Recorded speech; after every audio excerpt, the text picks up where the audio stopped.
Finally આપણે જે વસ્તુની વાત જોતા હતા આજે એ ટાઈમ આવી ગયો છે અને અત્યારે આપણે ત્યાં પહોંચી ગયા છીએ। નમસ્કાર, જય શ્રી કૃષ્ણ, જય પટેલ વ્લોગમાં ફરી પાછું તમારું સ્વાગત કરું છું। ને આજના વ્લોગમાં આજ હું તમને એક નવા મહાદેવના દર્શન કરવા માટે લઈ જવાનો છું। ને અત્યારે હાલમાં તમે જોઈ શકો છો મારું એડિટિંગનું વર્ક શરૂ છે અને હવે ફાઇનલી આપણું એડિટિંગનું આ વર્ક પૂરું થઈ ગયું છે અને અત્યારે આપણે નીકળીએ છીએ નવા મહાદેવના દર્શન કરવા માટે। તો આજના વ્લોગ સાથે તમે જોડાણેલા રહીજો। ફાઇનલી આપણે ત્યારે શંખેશ્વર મહાદેવ એટલે કે ગાય પગલા પહોંચી ગયા છે અને અહીંને જો વાત કરીએ 5000 વર્ષ જૂનો અહીંનો ઇતિહાસ છે। એવી જગ્યા એટલે કે આપણે આજે પહોંચી ગયા છીએ ગાય પગલા। અને ગાય પગલામાં જ્યારે કૃષ્ણ અને બલરામ જ્યારે નાના હતા ત્યારે એમને શિવજીની પૂજા કરી। હવે આપણે ફાઇનલી અંદર જઈને જોઈએ અને જાણીએ કે અહીંની શું જૂનો ઇતિહાસ છે અને કેવું મંદિર છે। આ જો મારી પાછળ જે જોઈ શકો છો એ કેટલો સુંદર અને અદ્ભુત ભાઈ નજારો છે અહીંનો।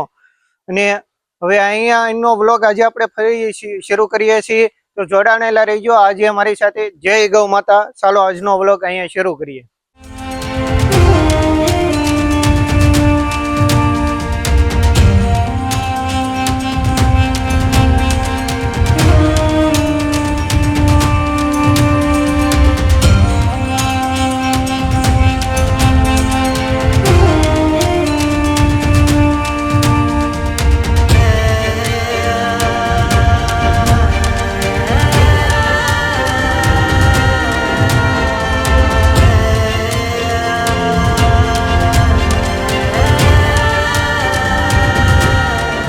આજે આપણે સૂર્યપુત્રી નદીની તાપીના કિનારે આવેલું હિમાલયેશ્વર મહાદેવના આજે દર્શન કર્યા છે।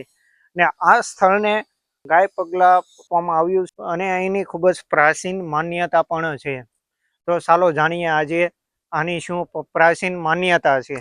વૈશાખ સુદ એકાદશી અને પૂનમના દિવસે શ્રી કૃષ્ણ અને બલરામ એમને એમના શંખ અને હળ દ્વારા ગાયોના માટે તપ કર્યું હતું અને અહીં ગાય જીવિત થઈ હતી એવી અહીંની પૌરાણિક માન્યતા છે।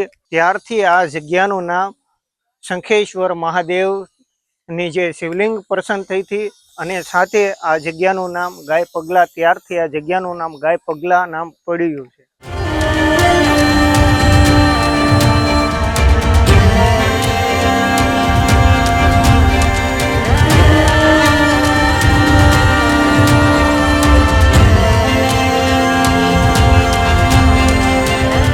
हाय गाइस, आज हमें इस बंदे के साथ आया है इधर। एक कभी आते नहीं, ये बड़ा क्रिएटर है, इसका व्यू मिलियन में आ जाते हैं कभी कभी। 1 लाख थी માંડીને આને 10 લાખ સુધીના વ્યૂ લાવે છે એટલે લોકોમાં મોટી સહાયતા મેળવી છે। અમારા માટે મોટા ક્રિએટર છે।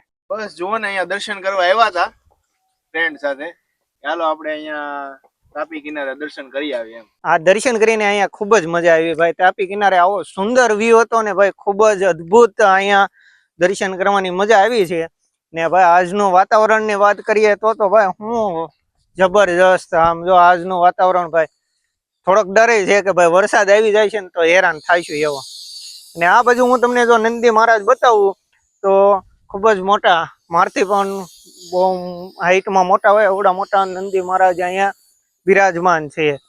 અને ભાઈ મંદિરનો અહીંયા જીર્ણોદ્ધાર થઈને આ મંદિર જે અહીં ડેવલપમેન્ટ કરવામાં આવ્યું છે એવી આ ભાઈ સુંદર જગ્યા છે।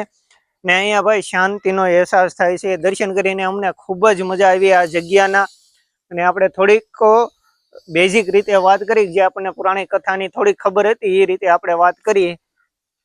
અને આજે જે નવા મહાદેવના દર્શન કર્યા છે। જો આજના દિવસમાં હું તમને વાત કરું તો આજે વર્લ્ડ ફોટોગ્રાફી દિવસ છે। 19 ઓગસ્ટ એટલે વર્લ્ડ ફોટોગ્રાફી દિવસ છે કે ફોટોગ્રાફર ક્યારેય છે ને લોકોની યાદોને કેપ્ચર કરે છે ને યાદોને સાચવવાનું કામ કરે છે।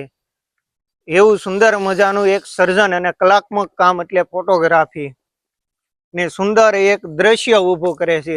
આપણી યાદોને પુરાણા સમયો તક યાદોને સાચવે છે એવું સરસ મજાનું કામ કરે છે। તો એના માટે આજ એક સુંદર સરસ મજાનું સાંજના સમયે આયોજન છે। તો આપણે સાંજે ન્યા પણ જવાના છીએ ને ન્યાનું પણ હું તમને બતાવીશ આજનો દિવસ વર્લ્ડ ફોટોગ્રાફીનો દિવસ અમારો કેવો રહ્યો। ને આજે અમે અહીંયા જેટલા મિત્રો શૂટ કરવા માટે આવ્યા છીએ બધા મિત્રો અમે ફોટોગ્રાફર છીએ ને સાથે સરસ મજાનો આ ધામના દર્શન કરીને પણ ખૂબ જ મજા આવી. તો આજના વ્લોગ સાથે બન્યા રહીજો એવી આશા રાખું. ફાઇનલી આપણે જે વસ્તુની વાટ જોતા હતા આજે એ ટાઈમ આવી ગયો છે અને અત્યારે આપણે ત્યાં પહોંચી ગયા છીએ. આજે મેં દિવસે તમને જે વસ્તુની વાત કરી હતી, આજે વર્લ્ડ ફોટોગ્રાફી દિવસ છે. તો અમે બધા ગ્રુપમાં ત્યાં આવ્યા છીએ. તો આ મારી પાસે એના 5 આવી ગયા છે. આજે આ વર્લ્ડ ફોટોગ્રાફી દિવસના 5 તમે જોઈ શકો છો. અને સરસ મજાનો આજે સેમિનારનો એન્જોય કરવાનો છે. ફોટોગ્રાફરો બધા એક સાથે એક સ્નેહ મિલનની જેમ બધા ભેગા થયા છે ને સરસ મજાનું આજે ગ્રુપ મળી ગયું છે ને ખૂબ જ આનંદ કરવાનો છે. તો ચાલો હવે આપણે અંદર જઈને જોઈએ કે ભાઈ અંદરની બેઠક વ્યવસ્થા કેવી છે, કેવું અંદરનું આયોજન છે. હું તમને બધું વિડીયોની અંદર બતાવીશ. તો બન્યા રહેજો આજના વ્લોગ સાથે.